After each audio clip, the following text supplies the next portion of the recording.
Welcome to this subject today that is about teacher plants.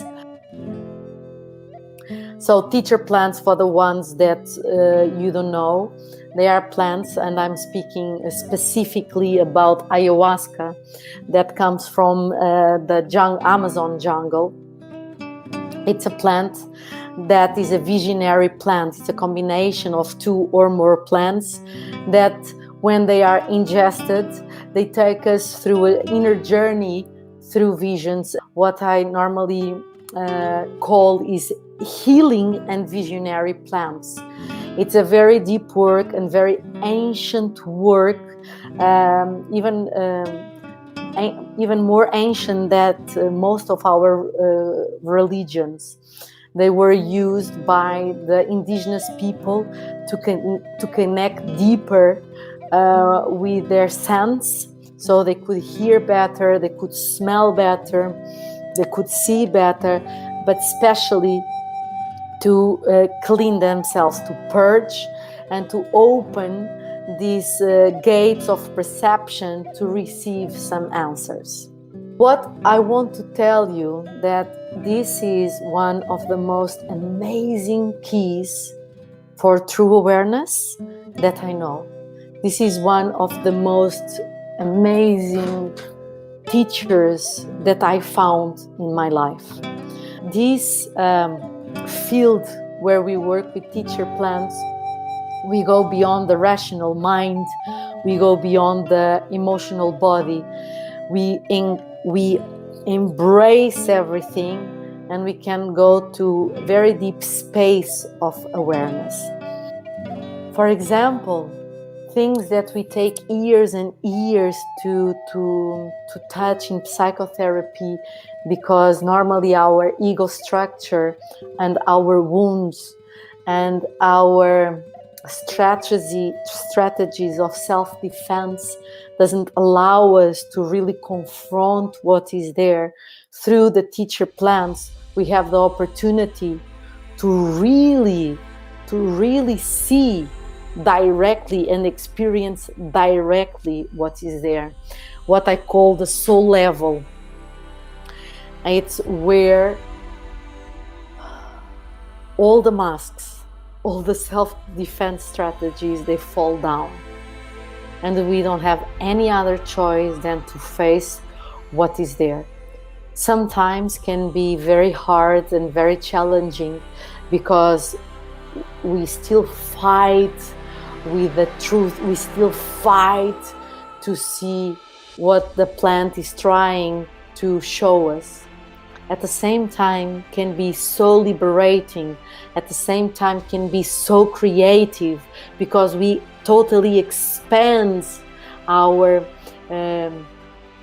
capacities at the end. Through the plant, she opens all these channels, and we start to use much more of our capacities. That's why many people, they remember things from this life, since the life inside of their mother. They go to other dimensions and other past lives, and they understand why they somehow feel the way they are feeling and the way they are living.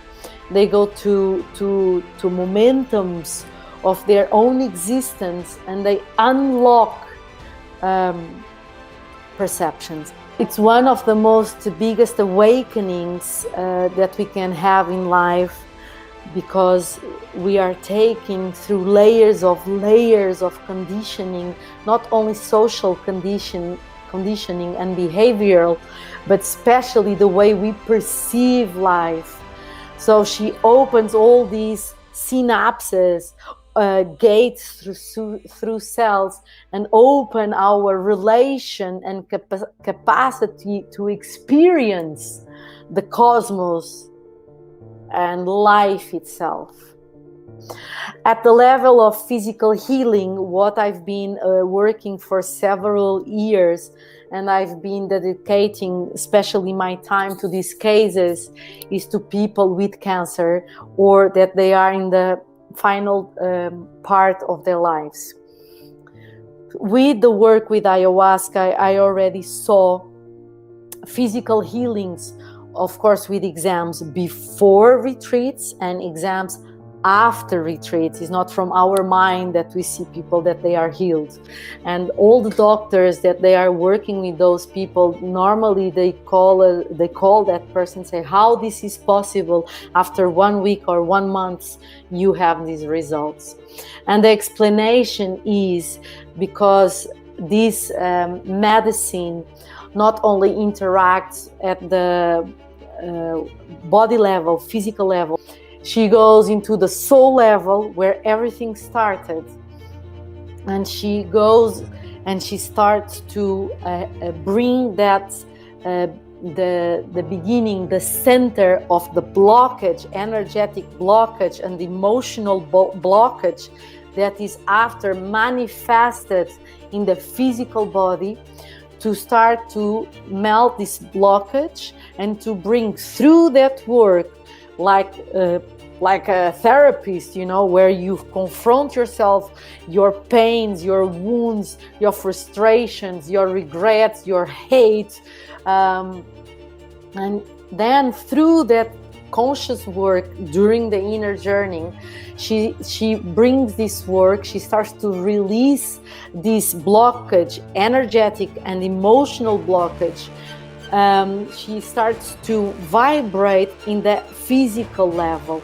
That's why so many times people, they shake a lot, they sweat a lot, or they feel really cold, or they purge, vomit or down, because it's the releasing, is the liberation of this blockage that was already manifested in the body.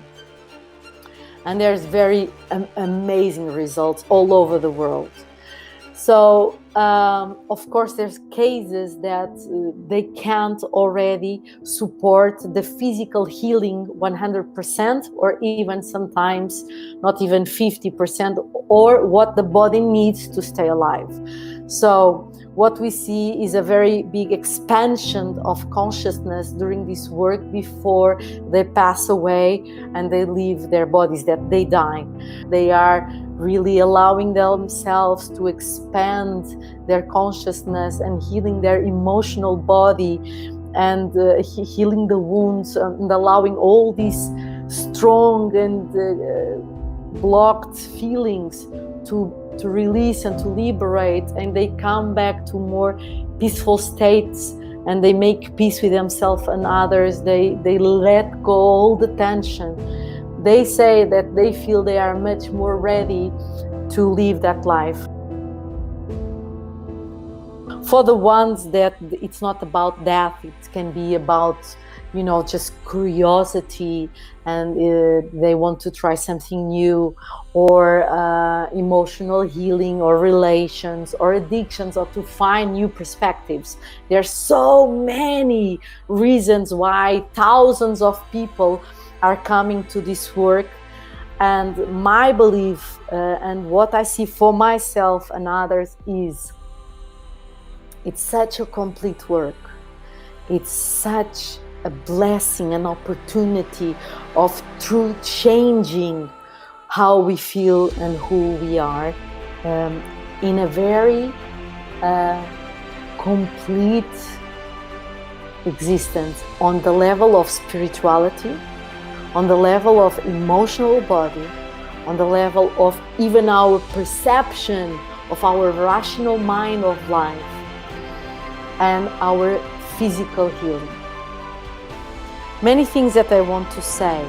First of all, there's a part of these ceremonies that they are not only about healing, they are about true expansion of awareness of the qualities that we already know, the blossoming of who we truly are, through creativity, through poetry, through image.